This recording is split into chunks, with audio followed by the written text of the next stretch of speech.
Oke, baiklah teman-teman, kita sekarang udah sampai di Dinas Sosial Panti Sosial Bina Karya atau biasa disebut dengan SBK.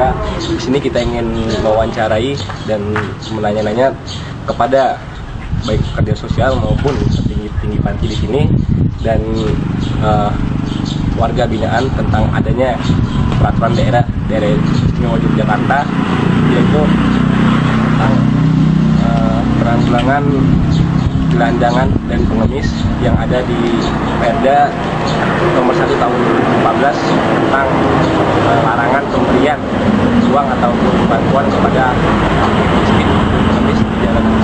Oke, langsung saja kita masuk.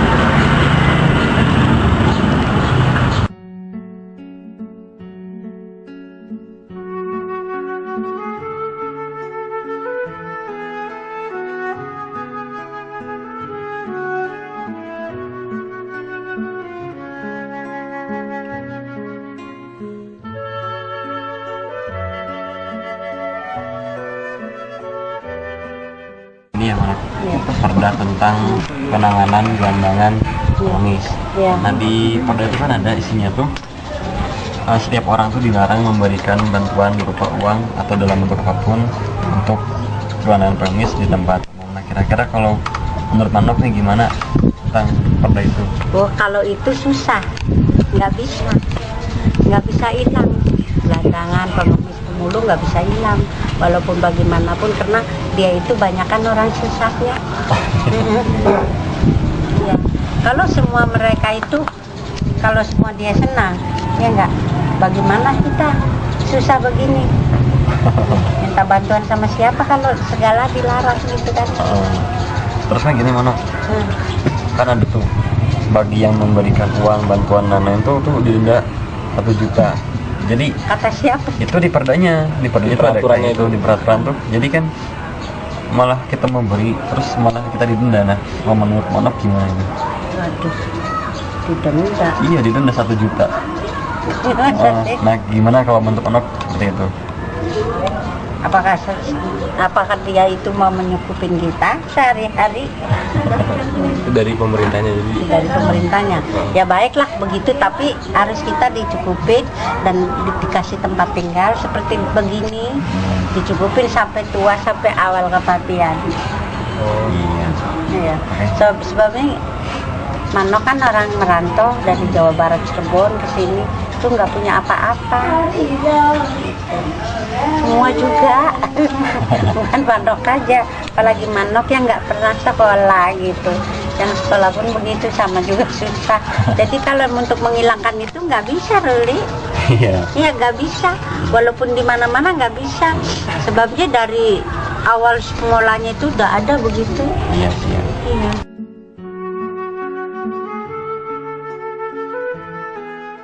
itu kan pemerintah daerah udah ngeluarin tentang penanganan gelandangan pengemis. Nah, itu kan macam-macam ya isinya. Yang pertama itu ada tentang larangan untuk memberikan bantuan ya berupa uang atau apapun. Nah, kira-kira menurut Mas tuh pendapatnya seperti apa tentang perda dari pemerintah itu? Kalau menurut pendapat saya, Ya. kalau untuk perda itu penanganannya untuk perda itu namanya peraturan daerah di mana-mana kan idenya kan bagus Ya. Nah, kita kan di sini apa ya namanya di setiap daerah kan untuk penanganan hal seperti itu kan bisa jadi berbeda-beda. Misalnya di katakanlah kota-kota besar di Jawa seperti tempat daerah asal saya Surabaya, ya. itu kan sudah bersih. Sudah bersih, tapi sebuah contoh ya katakanlah untuk Surabaya, memang di sana itu penanganannya itu berbeda. Kalau di sini kan memakai tempat penampungan seperti itu, tapi kalau di Surabaya itu selain juga keras dan nggak ada panti sosial seperti ini, tapi untuk apa namanya penanganannya itu berbeda. Ketika ada razia misalnya, itu seringkali langsung, yang setahu saya aparat pemerintahnya itu ya terutama yang pemegang komando. Ini cerita dari Bu Risma sendiri, Wali Kota Surabaya. Itu ketika misalnya ada rahasia katakanlah pelacur atau pengemis atau pengamen, beliaunya itu sering tanya kenapa kok masanya gini cerita gini bodoh modal, dan ketika saat itu juga langsung tanpa birokrasi berbuat itu langsung diberi. Nah kalau untuk Jogja, untuk penanganannya kan di Panti, yang mau diajak ke Panti diajak memang untuk ini kan faktor masalah urbanisasi. Jadi kita antara pemindahan antar satu kota ke kota lain, jadi bisa jadi justru kebanyakan yang jadi gelandangan, pengemis, pengamen, pemulung dan sebagainya itu sebenarnya dari luar kota kebanyakan kan. Hampir setiap kota permasalahannya seperti itu. Ada berbagai macam kan, bisa jadi ketika mereka ditangkap itu kan bisa jadi ada yang dipulangkan ke daerahnya masing-masing, ada yang setiap daerah kan berbeda. Seperti di Jogja itu termasuk udah bagus, jadi mereka ditampung di sini, dicarikan pekerjaan, atau kalau nggak gitu bagi yang surat-suratnya lengkap dibantu proses transmigrasi. Kalau pendapat soal perda itu ya bagus memang, tapi kalau menurut saya setiap daerah kan kondisi sosialnya kan bisa berbeda-beda. Iya. Jadi penanganannya juga harus benar-benar kontinu, jangan setengah-setengah. Itu aja kalau menurut saya.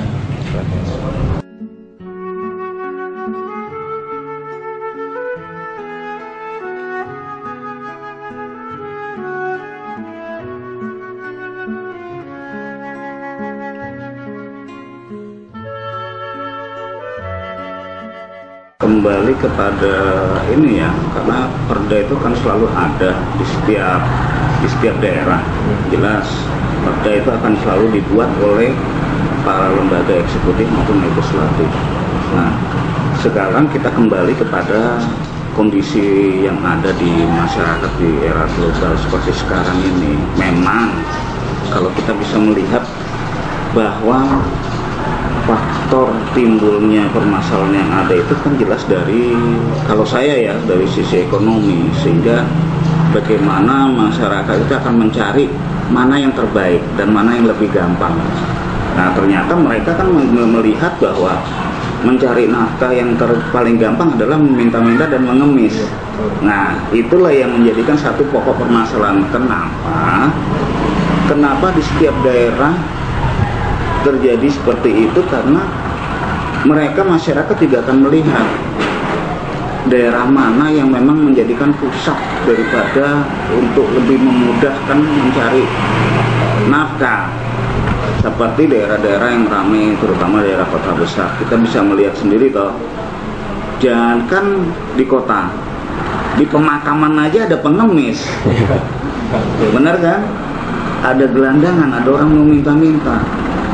Gimana lagi yang di kota besar yang banyak hasil produk-produk yang istilahnya bisa digali untuk menjadi bahan untuk makan dia.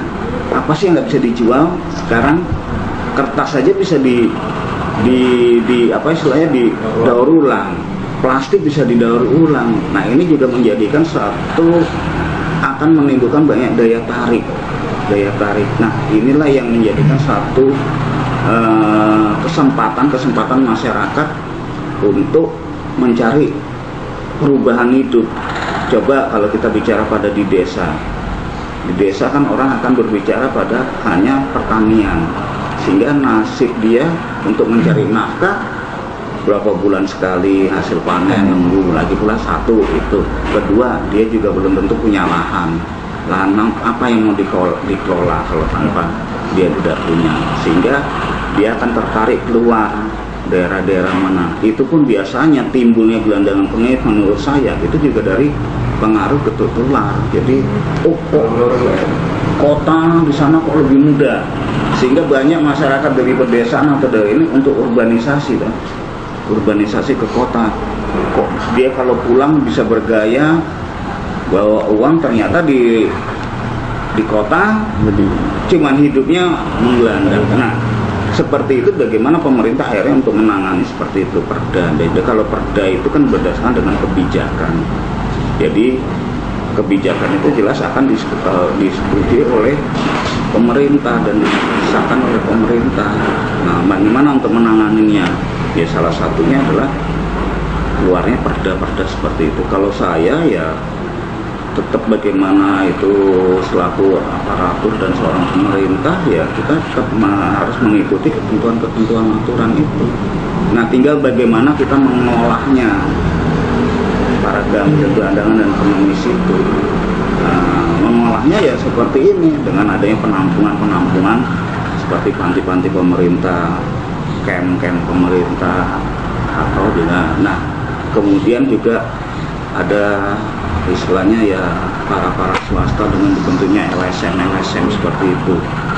Nah, yang sekarang ini yang menjadi satu permasalahan kita adalah kebanyakan gelandangan dan pengemis itu non identitas. Itu yang menjadi sehingga dikeluarkan perda itu. Jadi ya kalau saya setuju aja, dan itu memang harus kita pakai dengan ketentuan aturan. Kementerian Sosial aja namanya gepeng, masa kita nggak mungkin, harus. Nah, pemerintah dengan adanya otonomi, kebijakan itu diatur oleh sesuai dengan ketentuan perda yang ada. Jadi kalau saya tetap setuju, perda akan dikeluarkan, jelas kan akan digodok dulu, kan? Ya. Nggak langsung tok ini ada perda, tapi kan akan berdasarkan dengan evaluasi pasal per pasal, bab per bab, sehingga itu. Jadi saya setuju sekali.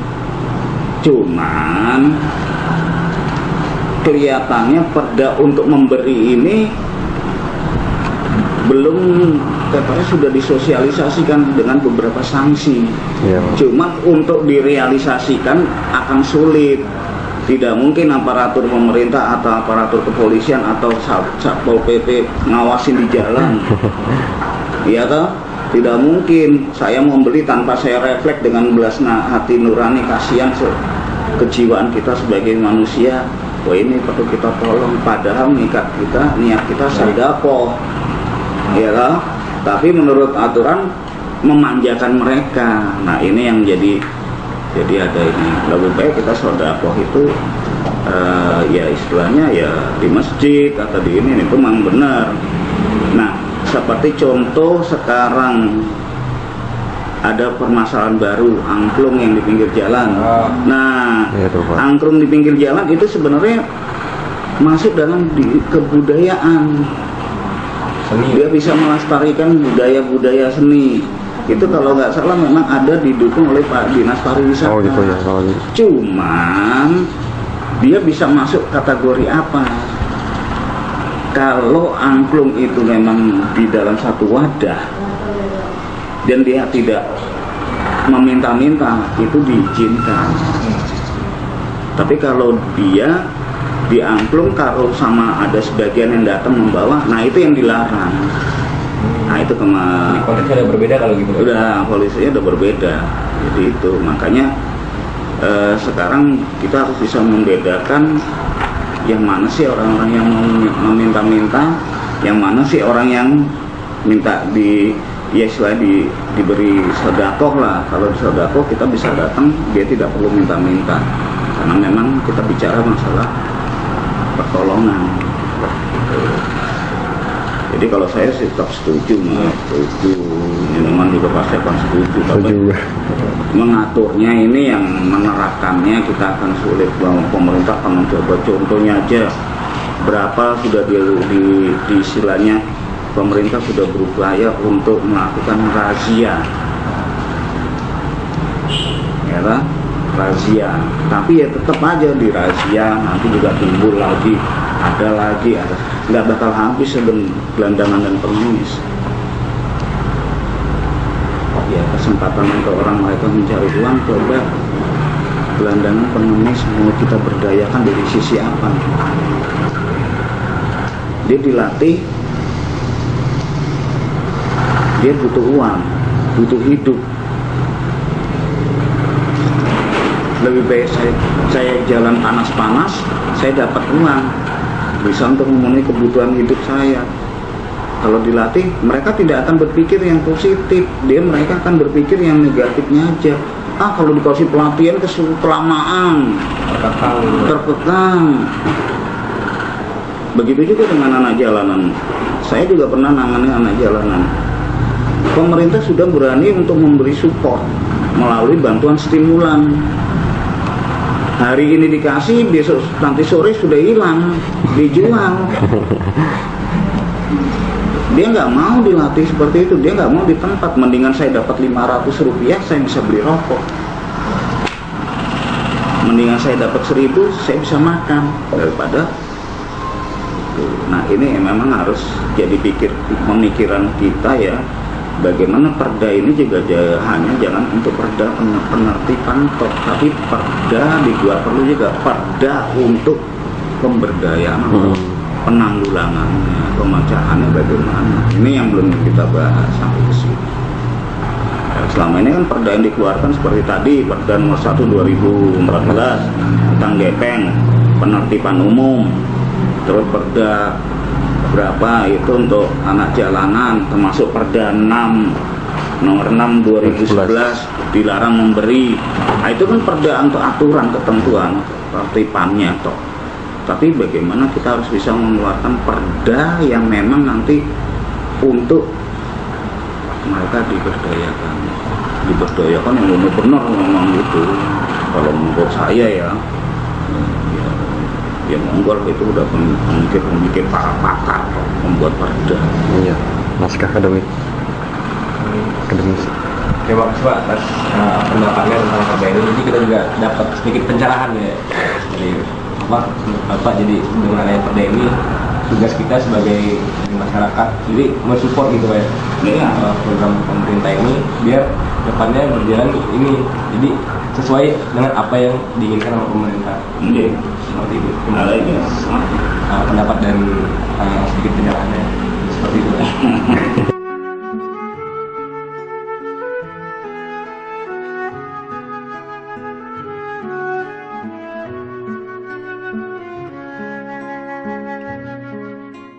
Aplikasi penanganan gelandangan pengemis untuk mereka itu bisa mandiri.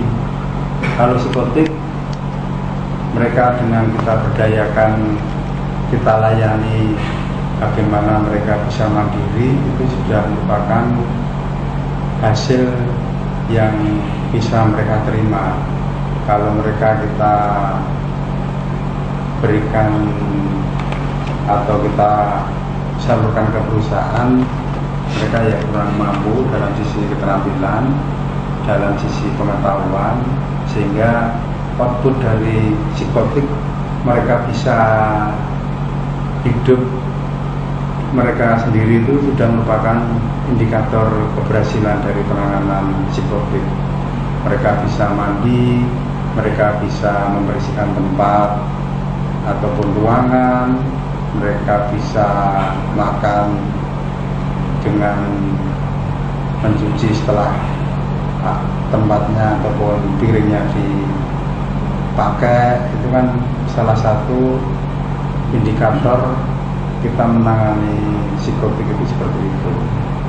Nah, coba panjenengan nanti bisa lihat, kalau gelandangan pengemis itu kita biarkan, tidak kita tangani, itu nanti kan ya mengganggu ketertiban, terus mengganggu pandangan mata yang tidak enak. Nah, ini kan kita jangkau, yang dulu istilahnya kita rahasia. Dari rahasia itu nanti ditempatkan, kalau sekarang itu ada camp yang berada di Sewon.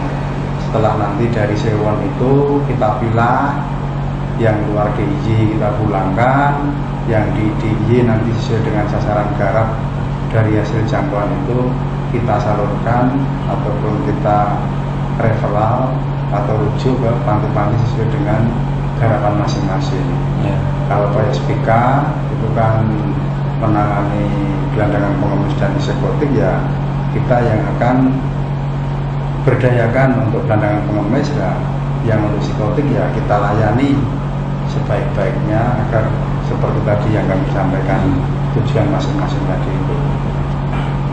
Jadi ya tolong adik-adik bisa mensosialisasikan, ya, walaupun ini ya sudah kita sampaikan ke berbagai organisasi ataupun ke stakeholder ataupun ke kabupaten kota, bahwa dengan terbitnya peraturan daerah tentang penanganan gelandangan pengemis ini akan sangat membantu dari sisi ketertiban yang ada di perempatan ini kita hindari. Terus dari gelandangan pengemis tentunya juga akan bermanfaat bagi mereka-mereka, karena pemerintah dalam hal ini akan membantu semaksimal mungkin untuk kita salurkan tadi. Jadi seperti saya sampaikan, ini tidak pro dan kontra, ini sudah fix, sudah ditetapkan, tinggal kita aplikasi, dan aplikasi ini ya sudah kita lakukan seperti yang adik-adik mahasiswa di sini itu kan PKL, ini juga aplikasi dari penerapan peraturan daerah tentang penanganan gelandangan pengemis tadi. Ya, oke. Jadi sekali lagi ini sudah tidak pro dan kontra, tapi ini sudah merupakan keputusan yang harus sudah kita laksanakan. Saya kira secara singkatnya seperti itu. Ya Pak, mengenai ini Pak, kalau menurut Bapak kira-kira peran masyarakat untuk ikut serta mendukung perda ini seharusnya itu seperti apa ya Pak? Nah, peran masyarakat, jadi kami sudah ada wadah dari hasil jangkauan ke gelandangan pengemis. Kalau masyarakat itu nanti katakanlah ketemu gelandangan pengemis ataupun psikotik, harapan kami masyarakat bisa merujuk ataupun menempatkan ataupun menyerahkan kepada kami melalui pintu pertama tadi yang namanya KMSS yang ada di Sewon tadi. Jadi saya berharap tidak hanya masyarakat, tapi organisasi ataupun lembaga mohon kepeduliannya, toh ini juga masalah kita bersama. Nah, pemerintah punya wadah dalam hal dinas sosial itu yang namanya camp assessment. Fungsi camp adalah untuk memberikan ya ekstrimnya itu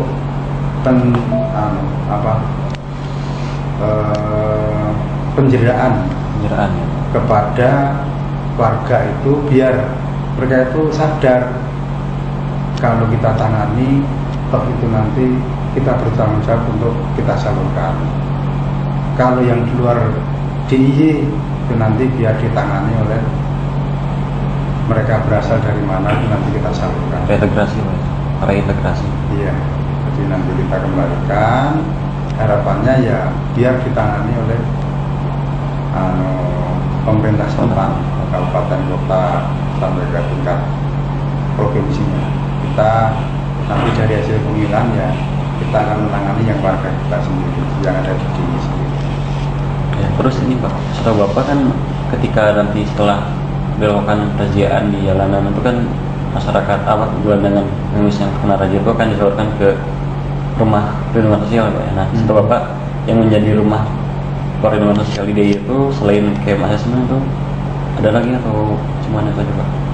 Jadi kalau pintu pertama hasil penjangkauan atau razia, yang dulu razia sekarang penjangkauan yang dilakukan oleh Pol PP ataupun tadi bentuk peran masyarakat itu, kalau ada menemui hal seperti itu silahkan disalur ataupun ditempatkan di Sewon dulu.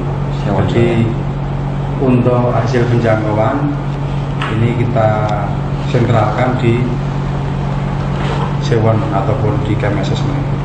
Nanti di situ tentatif waktunya, artinya bisa sebulan bisa 2 bulan kita kita intinya bisa mengassessment itu warga di asalnya dari mana, terus kalau yang di I tetap kita bina, kalau yang luar di I ya kita salurkan.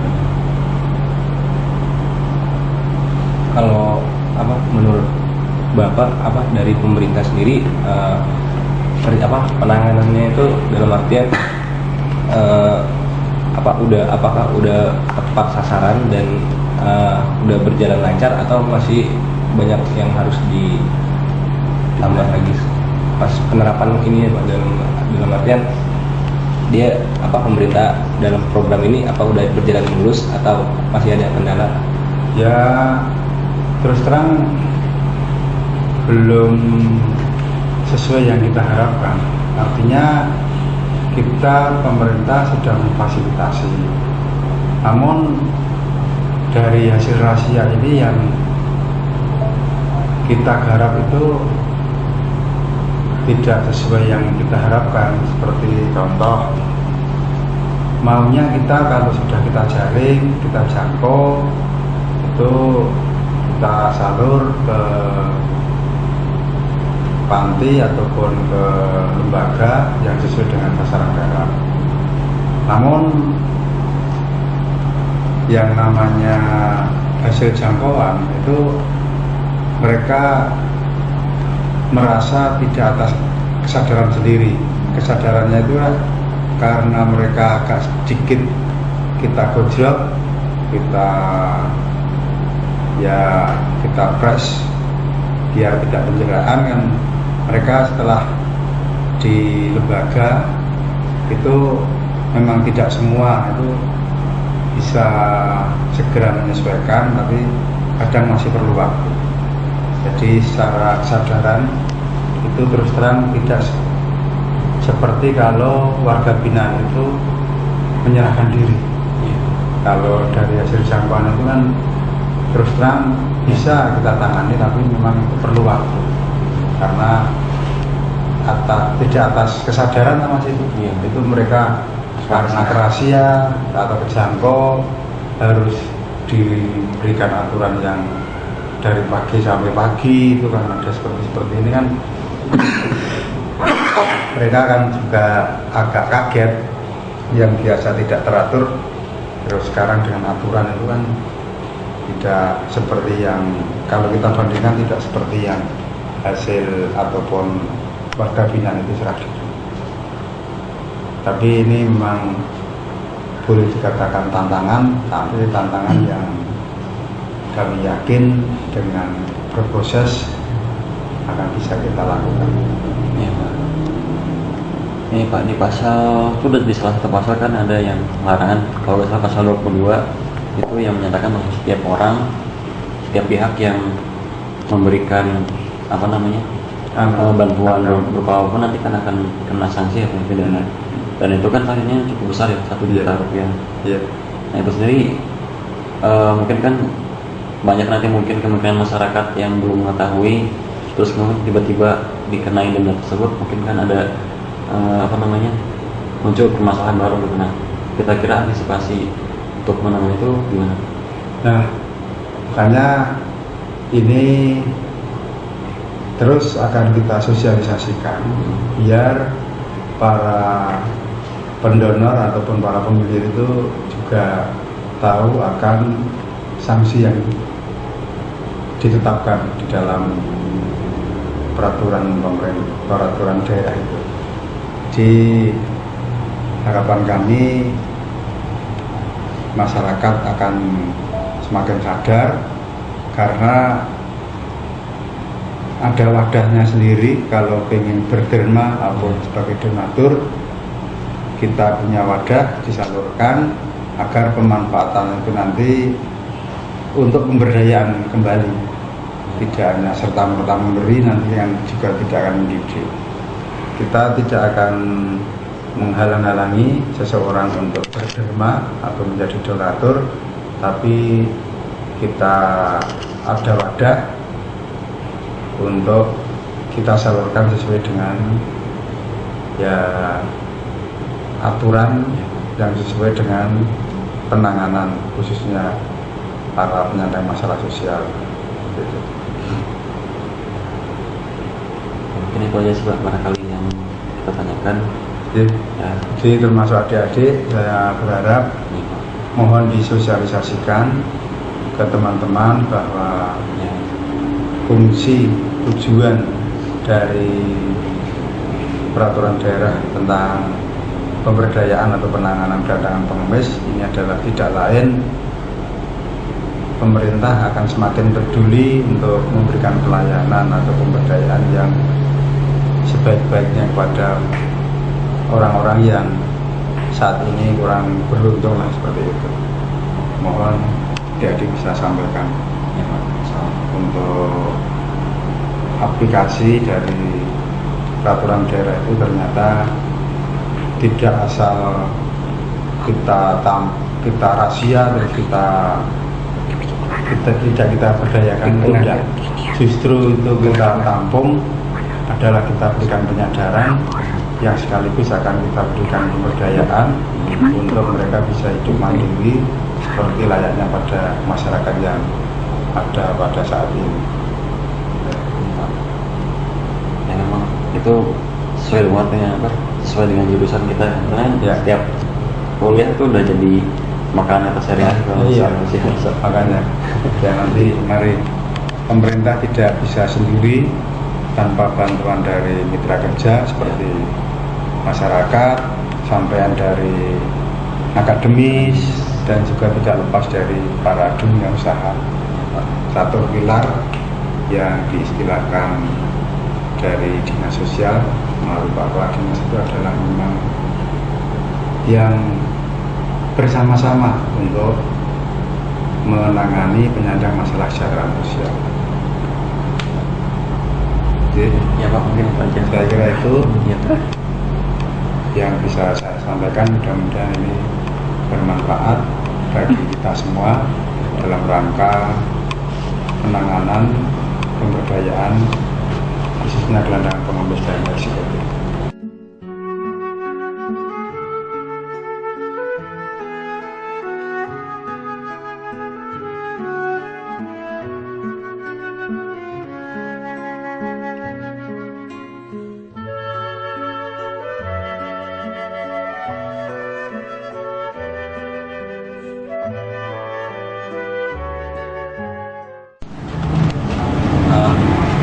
Teman-teman, tadi kita udah keliling-keliling di PSBK Panti Sosial Bina Karya.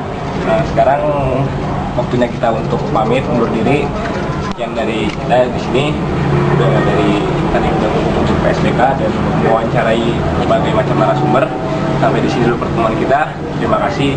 Salam IKS.